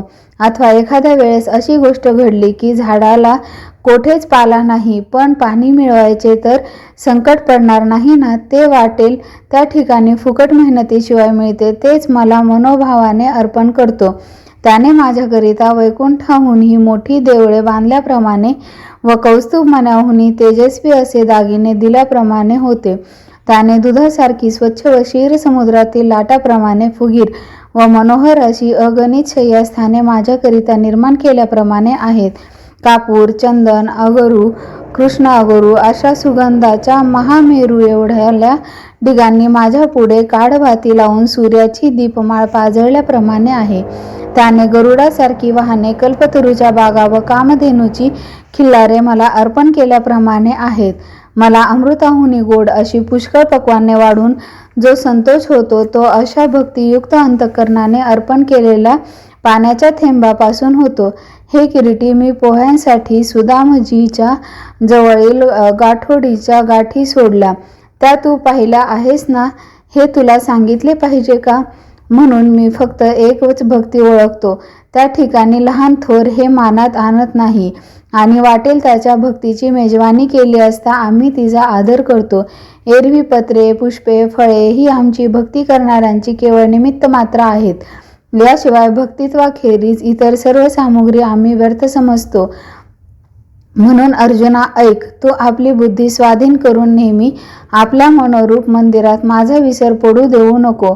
तू जे जे काही व्यापार करशील किंवा ज्या वस्तूंचा उपभोग घेशील अथवा ज्या पुष्कळ प्रकारच्या यज्ञांनी माझे यजन करशील किंवा सत्पात्रीची जी दाने करशील अथवा चाकर माणसांस जी वेतने देशील आणि जी जी तपादी सर्व साधने व व्रते करशील ती तुझ्या हातून सहजगत्या होणारी सर्व कर्मे तू माझ्या उद्देशाने भक्तिपुरस्सर कर, परंतु ती केल्याबद्दलची आपल्या मनात आठवणी राहू नये इतक्या निष्कामतेने ती सर्व मला अर्पण कर.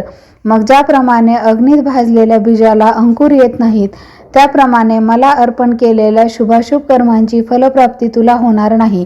अरे, जर कर्म उरले तर त्यापासून सुखदुःख भोगावे लागते व ते भोगण्याकरिता जन्म घ्यावा लागतो. तेच कर्म जर मला अर्पण केले तर लागलीच जन्ममरण चुकते आणि जन्माबरोबर त्याच्या पुढील भोगावयास लागणारे श्रमही चुकतात. म्हणून अर्जुना, याप्रमाणे आजचे काम उद्यावर टाकलेस तर फलप्राप्तीला वेळ लागणार नाही काय? म्हणून सोपी अशी ही सर्व कर्मफलाचा त्याग करण्याची युक्ती तुला सांगितली. आता या देहाच्या बंधनात न पडता व सुखदुःखाच्या सागरात न बुडता अनायासाने संतोषकारक असे जे माझे रूप त्यात मिसळून जा. तो मी कसा आहे म्हणून विचारशील तर सर्व भूतांचे ठिकाणी नेहमी सारखा असून माझ्या ठिकाणी माझे व तुझे असा भेद नाही. जे अशा माझ्या स्वरूपाला जाणतात व अहंकाराचा विमूर करून काया वाचा मनाने कर्मे करून मला भजतात ते जगात देहाने जरी व्यापार करीत असले तरी त्यांचे चित्त इकडे नसून माझे ठिकाणी असते आणि मीही त्यांच्या हृदयात पूर्ण भरलेला असतो. ज्याप्रमाणे विस्तारासह वडाचे मोठे झाड वडाच्या बीजातच असते व बीज त्या झाडातच असते त्याप्रमाणे माझ्यात व त्यांच्यात केवळ नावाचेच अंतर असते. बाकी अंतस्थितीचा विचार करून पाहता ते व मी हे एकच आहोत. आता लोकांचे मागून आणलेले दागिने अंगावर घालणे जसे व्यर्थ त्याचप्रमाणे त्यांचे देह धारण करणे उदासीनपणाचे असते. वाऱ्याबरोबर ज्याप्रमाणे फुलाचा वास त्यांच्या मागोमाग जातो व देठापाशी फूल जसे वासरहित राहते त्याप्रमाणे आयुष्याची मुदत संपविण्यापुरताच ते देह धारण करतात. हे पांडवा, जो अभिमान म्हणून आहे तो सर्व माझी भक्ती पाहून माझ्या स्वरूपातच मिळाला. अशा प्रेमभावाने जे मला भजतात व ज्यांना हे शरीर पुन्हा प्राप्त होत नाही ते हव्या त्या जातीचे असेल तरी असोत आणि हे महावीरा, त्यांचे आचरण जरी पाप करणाऱ्यात पहिल्या प्रतीचे असले तरी ज्यांनी आपल्या आयुष्याचा शेवट भक्ती मार्गात केला आहे. अरे, अंतकाली जी मनाला बुद्धी होते तीच गती खरोखर पुढील जन्मी प्राप्त होते. म्हणून आपल्या आयुष्याच्या शेवटचा काळ जो माझ्या भक्तीत घालवितो तो पूर्व वयात जरी दुराचार करणारा असला तरी तो सर्वोत्तमच आहे असे समज. एखाद्या मनुष्याने महापुरातच नदीच्या अलीकडील काठी उडी घेतली, मग जरी सर्व मनुष्यास तो मेला असे वाटले तरी तो न मरता जसा पलीकडल्या काठाला महापुरात बाहेर निघावा व तसा तो जिवंत निघाल्यामुळे जसे त्याचे बुडाले पण व्यर्थ व्हावे त्याप्रमाणे पूर्व वयात केलेले पाप उतार वयात ज्ञानोत्तर भक्तीने नाहीसे होते. याकरिता पापाचरण करणारा जरी असला तरी तो प्रायश्चित रूप तीर्थात न्हाऊन जर सर्व भावाने मला शरण आला तर त्याचे कुल पवित्र होते. तो निर्मल कुलीनपणास पावतो व जन्मास आल्याचे फळ जी भक्ती तीही त्यालाच प्राप्त होते. त्याला सर्व शस्त्रे वगैरे अवगत होतात. त्याला तपाचेही आचरण केल्याचे श्रेय येते व त्याला अष्टांग योग साधण्याचीही सिद्धी मिळते. पार्था, फार काय सांगावे, तो सर्व कर्माच्या झपाट्यातून पार पडतो व त्याचे सर्व प्रेम माझ्याच ठिकाणी असते. हे किरीटी, एक निष्ठारूप पेटीत मनोबुद्धीचे सर्व व्यापार भरून ती माझ्यामध्ये जो ठेवतो तो काही अवकाशाने माझ्यासारखा होणार असा जर तुझा कदाचित समज होईल तर पहा की जो अमृतात वास करील त्याला मरण कोठून प्राप्त होणार हे बघ. ज्यावेळी सूर्य उदय पावत नाही त्याच वेळेला रात्र असते असे म्हणतात. त्याचप्रमाणे माझ्या भक्तीशिवाय जे करणे ते महापाप नव्हे काय? म्हणून हे पंडसुद्धा, त्याच्या चित्ताला जेव्हा माझा योग होतो तेव्हा खरोखर तो माझ्या स्वरूपाला पावतो. ज्याप्रमाणे एका दिव्याने दुसरा दिवा लावला असता त्यात पहिला कोणता हे ओळखता येत नाही त्याप्रमाणे जो सर्व भावाने मला भजतो तो मद्रूपच होऊन राहतो. मग त्याला माझी स्थिती, माझी कांती, माझी नित्य शांती प्राप्त होते. फार तर काय, तो माझ्या जीवनाचे जिवंत राहतो. पार्था, येथे वारंवार तोच ते काय सांगू, पण जर कोणाला माझ्या प्राप्तीची इच्छा असेल तर त्याने माझी भक्ती विसरता कामा नये. अरे, कुळाच्या चांगुलपणाची आवश्यकता नाही, चांगल्या जातीचीही अडचण नाही, आणखी मग विद्वत्तेचा तरी उगीच सोस कशाला पाहिजे? अथवा रूपाची आणि वयाची प्रतिष्ठा किंवा डौल ह्यापैकी काही सुद्धा नको. एक माझ्या ठिकाणी भक्ती नसली तर ही सर्व व्यर्थ. दाण्याशिवाय रिकामी कणसे जरी पुष्कळ दाट लागली असली अथवा सुंदर शहर असून ते जर ओसाड असेल तर त्याला काय करावयाचे आहे? किंवा मोठा तलाव असून तो जर आटला, तसेच रानात एका दुःखी कष्टी मनुष्यास दुसरा तसाच भेटला, अथवा ज्याप्रमाणे वांज फुलांनी एखादे झाड फुलले असावे त्याप्रमाणे सर्व वैभव, कुल अथवा जातीचा मोठेपणा व्यर्थ होय. जसे सर्व अवयवांनी युक्त शरीर असून त्यात फक्त जीव नसावा, त्याचप्रमाणे माझ्या भक्तीशिवाय त्याचे जीवन व्यर्थ होय. अरे, पृथ्वीच्या पाठीवर दगड नाहीत का? हे पहा, हिवराची अगदी दाट सावली आहे, पण सज्जनांनी ती निषिद्ध मानली आहे. त्याचप्रमाणे जो माझी भक्ती करीत नाही त्याला पुण्य डावलून सोडून जाते. लिंबा हा लिंबोळ्याच्या भाराने वाकला तरी त्याच्यापासून ज्याप्रमाणे कावळ्यांनाच सुकाळ होतो, त्याप्रमाणे माझी भक्ती न करणारा पापाचीच जोड करण्याकरिता जगतो. किंवा ज्याप्रमाणे षड्रसांनी भरलेले खापर चव्हाट्यावर ठेवले म्हणजे कुत्र्यांच्याच उपयोगाला येते, त्याप्रमाणे जो स्वप्नातही पुण्यमार्गाचे आचरण जाणत नाही त्या भक्तिहीनाचे जिने म्हणजे संसार दुःखाला ताट वाढून ठेवल्याप्रमाणेच होय. म्हणून उत्तम कुळ नसेल अथवा जातीचे अंत्यज असला व पशुचाही देह प्राप्त झाला असला तरी चालेल, पण भक्ती पाहिजे. पहा की नकराने गजेंद्राला धरल्यावर त्याने दीनपणाने माझे स्मरण केले, त्यावेळेस तो मजप्रत प्राप्त झाल्यामुळे त्याचे पशुत्व व्यर्थ झाले. हे किरीटी, जी अधमाहून अधम व जिचे नाव देखील घेणे उचित नव्हे अशा पापयोनीत ज्यांनी जन्म घेतला आहे, जन्म तर अशा पापयोनीत व मूर्खपणाने जर केवळ दगड, परंतु माझ्या ठिकाणी स्वर्गस्वी दृढ भाव आहे, ज्यांच्या वाणीने माझा नामोच्चार होतो व जे दृष्टीने माझ्याच रूपाचा उपभोग घेतात व ज्यांच्या मनात माझ्याशिवाय दुसरा संकल्पच नसतो, ज्याचे कान माझा गुणानुवाद ऐकल्याशिवाय रिकामे नसतात व ज्याच्या सर्व अवयवांना माझ्या सेवेशिवाय दुसरे कशाचेच भूषण नाही, ज्यांच्या बुद्धीला विषयांची आठवणही होत नाही व जे मला एकट्याला जाणतात व ज्यांच्या या गोष्टी प्राप्त झाल्याशिवाय जिवंत राहण्यापेक्षा मरण बरे वाटते. हे पांडवा, अशा सर्व प्रकाराने जे आपला भाव सर्वस्वी मजवर ठेवून असतात ते पापयोनीत जन्म घेतलेले असोत किंवा शस्त्र देखील पडलेले नसोत, पण त्यांची माझ्याबरोबर तुलना केली असता ते मजपेक्षा कमी नाहीत. हे पहा की भक्तीच्या महत्वाने दैत्यांनी देवांनाही मागे टाकले व त्या भक्तीच्या महिमा करता मला नरसिंह अवतार घ्यावा लागला. हे किरीटी, ज्या प्रल्हादाला माझ्याकरिता पुष्कळांनी नेहमी छळले, तो एका भक्तीने मजपासून प्राप्त होणाऱ्या गोष्टी दुसऱ्यास प्राप्त करून देण्यास समर्थ झाला. बाकी वास्तविक पाहता त्याने दैत्य कुळात जन्म घेतलेला, पण त्यापेक्षा अधिक मोठेपणा इंद्रालाही प्राप्त झालेला नाही. म्हणून माझी प्राप्ती करून घेण्याला एक भक्ती पुरे आहे. जात वगैरेची काही एक चाड नाही. राजाज्ञेची अक्षरे एका कातड्याच्या तुकड्यावर जरी पडली तरी त्या कातड्यापासून सर्व वस्तू प्राप्त होतात. त्या अक्षरांवाचून सोन्या रुपयाला किंमत नाही, तर येथे राजाज्ञा हीच मुख्य होय व त्याच शिक्क्याच्या कातड्याने सर्व वस्तू विकत मिळतात. त्याचप्रमाणे जेव्हा मन व बुद्धी ही माझ्याच प्रेमाने युक्त होतात तेव्हाच मोठेपणा व सर्वज्ञपणा यांचा डौल शोभतो. म्हणून कुळ, जात, वर्ण हे निष्कारण आहे. तर अर्जुना, फक्त माझी भक्ती केली असता सार्थक होते. ती माझी भक्ती वाटेल त्या मनोभावाने केली असता तो पूर्वी कोणत्याही वर्णातला असला तरी चिंता नाही. ओढे जोपर्यंत गंगेस मिळाले नाही तोपर्यंत त्यास ओहळ, वहाळ वगैरे म्हणतात, पण ते गंगेस मिळाल्यावर जसे गंगारूपच होतात. किंवा लाकडे जोपर्यंत अग्नीत घातली नाही तोपर्यंत त्यास खैर, चंदन अशा नावे असतात. त्याचप्रमाणे जोपर्यंत मद्रूपता प्राप्त झाली नाही तोपर्यंत क्षत्रिय, वैश्य, स्त्री, शूद्र, अंत्यज इत्यादी जाती वेगवेगळ्या असतात. मनोभावाने मला शरण आल्यावर जाती, व्यक्ती वगैरे भेद नाहीसे होतात. ज्याप्रमाणे समुद्रात मीठ घातल्यावर एकरूप होऊन जाते जोपर्यंत समुद्राला येऊन मिळाले नाही तोपर्यंत नद, नदी, पूर्व वाहिनी, पश्चिम वाहिनी वगैरे भेद असतो. त्याचप्रमाणे कोणत्याही निमित्ताने माझ्याकडे चित्त लागले म्हणजे पुरे, मग सहजच मद्रूपत्व प्राप्त होते. अरे परिसाला फोडण्याकरिता जरी लोखंडाने स्पर्श केला तरी त्याचे लागलीच सोने होते. हे पहा, गोपींनी प्रीतीच्या मिशाने माझे ठिकाणी आपले चित्त ठेवले तरी त्या मद्रूप झाल्या नाहीत का?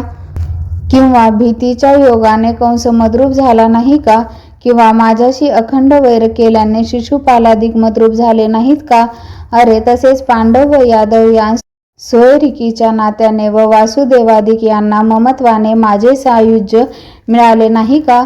हे धनुर्धरा, नारद, ध्रुव, अक्रूर, शुक्र आणि सनतकुमार यांना जसा मी वैरबुद्धीने मी प्राप्त झालो आहे, अरे मी निर्वाणीचे स्थान आहे म्हणून मला वाटेल त्या मार्गाने, भक्तीने, विषयबुद्धीने, विरक्तीने अथवा वैराने किंवा कोणीही प्राप्त झाला असता हरकत नाही.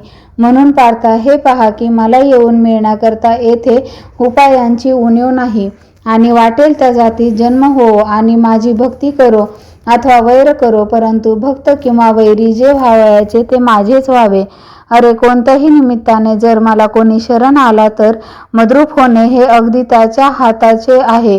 यास्तव हे अर्जुना, पापयोनीत जन्म घेतलेले किंवा वैश्य, शूद्र, स्त्रिया यांनी माझी भक्ती केली असता ते माझ्याजवळ येतात. मग स्वर्गलोक म्हणजे ज्यांचे केवळ इनाम गावच आणि जे मंत्रविद्येचे माहेर घरच, जे सर्व वर्णामध्ये श्रेष्ठ ब्राह्मण, जे पृथ्वीवरील देवच, जे तपश्चर्याचे मूर्तिमंत अवतार, ज्यांच्या योगाने सर्व तीर्थांचे देव उदय पावले आहेत, ज्याच्या ठिकाणी यज्ञाचा अखंड वास आहे आणि जे वेदांची बळकट कवचे व ज्याच्या दृष्टी संबंधाने सर्व ठिकाणी मंगलाची वृद्धी होते, ज्याच्या आस्थारूप ओलाव्याने सत्कर्माचा प्रसार झाला व ज्याच्या निश्चयाने सत्य कायम राहिले, ज्याच्या आशीर्वादाने अग्नीचे आयुष्य वाढले, म्हणून ज्याच्या प्रीतीस्तव अग्नीला समुद्राने आपल्या ठिकाणी आश्रय दिला, मी लक्ष्मीला ढकलून पलीकडे केली व कौस्तुभ मणी गळ्यातून काढून हातात घेतला आणि मग ज्याच्या चरण रजांच्या प्राप्तीकरिता मी आपल्या उराची खळगी म्हणजे छाती पुढे केली. हे नरेंद्रा, माझ्या शांतपणाचा लौकिक कायम राहण्याकरिता ज्यांच्या पावलाची खून मी अजून आपल्या हृदयावर बाळगली आहे, हे महावीरा, ज्यांचा कोप म्हणजे काळ, अग्नी व रुद्र यांचे वस्तिस्थान होय व जे प्रसन्न झाले असता फुकट सिद्धी प्राप्त होतात, असे पुण्यपूज्य जे ब्राह्मण आणि त्यातून पहा, चंदनाच्या अंगवायूने स्पर्श केलेल्या जवळच्या कमी किमतीच्या लिंबासही जर देवाच्या मस्तकावर स्थान मिळते तर मग चंदनाचे वास्तव्य तेथे घडणार नाही अशी मनात शंका कशी धरावी?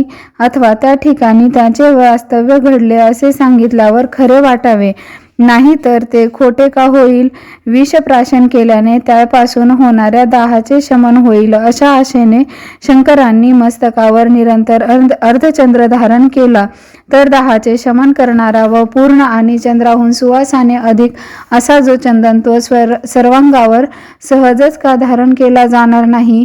किंवा रस्त्यावरील उदक जिच्यात मिळाल्यामुळे समुद्रात सहज जाऊन मिळतात त्या गंगेला समुद्राशिवाय दुसरी गती आहे काय? म्हणून ज्यांना गती व ज्ञान देणारा आणि ज्यांचे रक्षण करणारा मीच आहे, त्यावर राजा ऋषींनी व ब्राह्मणांना भुक्ती व मुक्ती खरोखर मीच आहे. यास्तव शतावधी छिद्रांच्या नावेत बसून आपण बुडणार नाही अशा भरवशाने निष्काळजी कसे राहावे? तसेच शस्त्रांचा वर्षाव चालला असता आपल्यास दुखापत होणार नाही अशा भरवशाने उघड्या अंगाने कसे फिरावे? अंगावर दगड पडत असता ढाल का न पुढे करावी? रोगाने ग्रस्त असता औषध घेण्याविषयी कसे उदासीन असावे? हे अर्जुना, चोहकडून वणवा लागल्यावर तेथून बाहेर कसे पडू नये? त्याचप्रमाणे उपद्रवासहित असलेला जो मृत्यूलोक त्यात जन्मल्यावर माझे भजन का न करावे? अरे मला न भजण्याविषयी मनुष्याच्या अंगी असे कोणते सामर्थ्य आहे? त्याच्या घरी सर्व भोग्य वस्तूंची समृद्धी असल्यामुळे ते निष्काळजी झाले काय?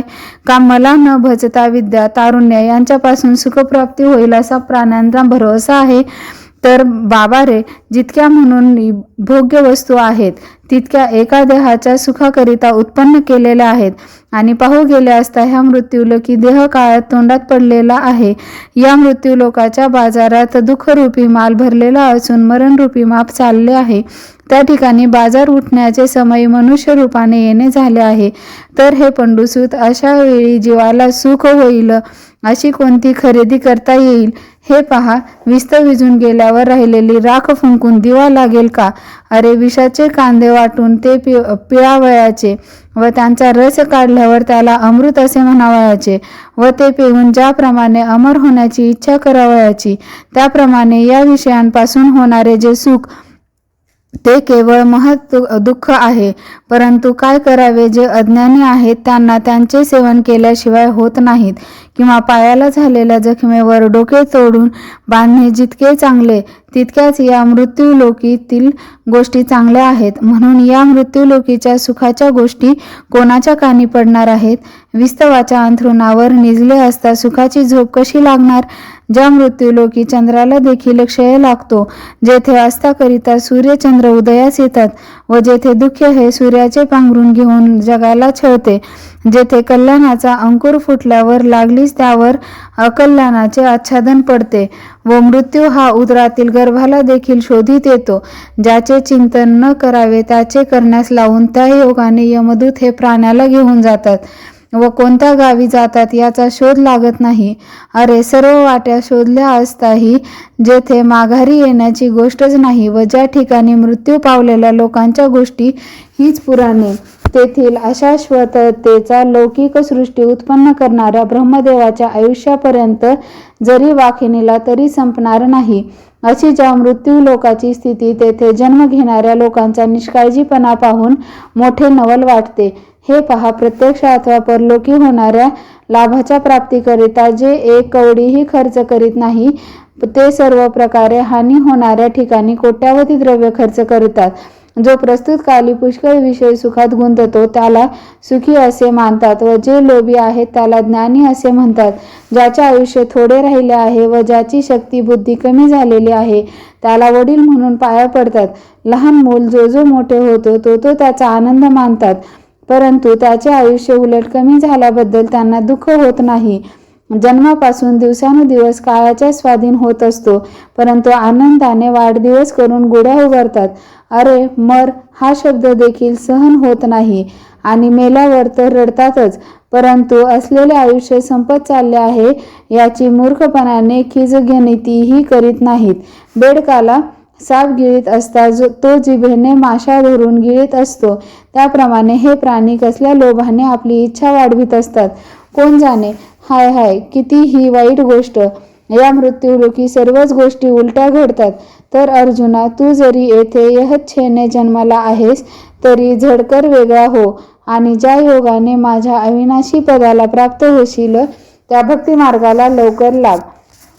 तू आपले मन मद्रूपी करून माझे भजन करण्याविषयी प्रेम धर आणि सर्व ठिकाणी मीच आहे असे समजून नमस्कार कर. हे पहा, मनातील सर्व संकल्प नाही तसे करून जो माझ्याकडे लक्ष ठेवितो तो माझे पूजन करणारा असे नाव पावतो. असा माझ्या योगाने संपन्न होशील, त्याच वेळेस माझ्या स्वरूपाला पावशील. ही माझ्या अंतःकरणातील गुह्य गोष्ट तुला मी सांगितली आहे. अरे, सर्वांना चोरून ठेवलेली अशी आमची गुप्त गोष्ट ती प्राप्त करून घेऊन तू सर्व सुखरूप होऊन राहशील. संजय म्हणतो, श्यामवर्ण परमात्मा व भक्तांची इच्छा पूर्ण करणारे असे जे श्रीकृष्ण ते याप्रमाणे बोलले. अहो श्रोते हो, ऐका. रेडा ज्याप्रमाणे महापुराला न जुमानता पाण्यातच बसतो, त्याप्रमाणे हा कृष्ण अर्जुन वाद संवाद ऐकून वृद्ध धृतराष्ट्र स्वस्थ बसला. त्यावेळी संजय मान डोलावून म्हणाला, आज अमृताचा वर्षाव झाला, परंतु हा येथे असून शेजारच्या गावास गेला की काय? तथापि हा आमचा धनी असल्यामुळे अशा रीतीने बोललो असता आमची वाणी दूषित होईल. पण काय करावे, याचा स्वभावच असा आहे. परंतु मुनिश्रेष्ठ व्यास ऋषींनी श्रीकृष्णार्जुनांचा संवाद धृतराष्ट्रास सांगण्यास माझी योजना केल्यामुळे माझे भाग्य धन्य होय. इतका मनाचा निश्चय करून मोठ्या सायासांनी बोलत असता संजयास असा अष्टसात्विक भाव उत्पन्न झाला की तो त्यास आवरेना. त्या कृष्णार्जुन संवादामध्ये चित्त गढून गेल्यामुळे स्थिर होऊन वाणी जागच्या जागी स्तब्ध राहिली आणि नखशिकांत रोमांच उभे राहिले. डोळे अर्धवट उघडे राहून त्यातून आनंदाश्रू वाहू लागले व अंतर्यामी सुखाच्या लाटा आल्यामुळे बाहेरून अंगास कंप सुटला. सर्व रोमरंध्रातून निर्मळ घामाचे बारीक कण उद्भवल्यामुळे मोत्यांची जाळीच घातली आहे की काय असे वाटले. या महासुखाच्या प्रेमाने जीवदशा नाहीशी झाल्यामुळे व्यासांनी सोपविलेले काम तो करीनासा झाला. इतक्यात श्रीकृष्णार्जुनांचा संवाद घोघो करीत येऊन कानी पडताच त्या बोलण्याने संजयाचे देहस्थितीचा वापसा केला. तो भानावर येऊन आपलेकडे सोपविलेले काम करण्यास तयार झाला. मग लागलीच डोळ्यांचे पाणी व सर्वांगाचा घाम पुसून धृतराष्ट्राला म्हणाला, महाराज ऐका. आता श्रीकृष्ण वाक्यरूप उत्तम बीजात संजयाच्या सात्विकतेचा बिवड मिळाल्यामुळे श्रोत्यांना सिद्धांत रूप पिकाच सुकाळ होईल. अहो, किंचित अवधान द्याल तर आनंदरूप राशीवर बसाल. कारण श्रवणेंद्रियास देवाने माळ घातली आहे, म्हणून ईश्वर विभूतीची जी स्थळे आहेत ती सर्व सिद्धांचे राजे भगवान श्रीकृष्ण हे अर्जुनास दाखवतील. निवृत्तीदास ज्ञानदेव म्हणतात ती कथा ऐका. अध्याय 9. श्री निवृत्तीदास ज्ञानदेव माऊलींच्या चरणी अर्पण. ज्ञानेश्वर माऊली, ज्ञानराज माऊली, तुकाराम.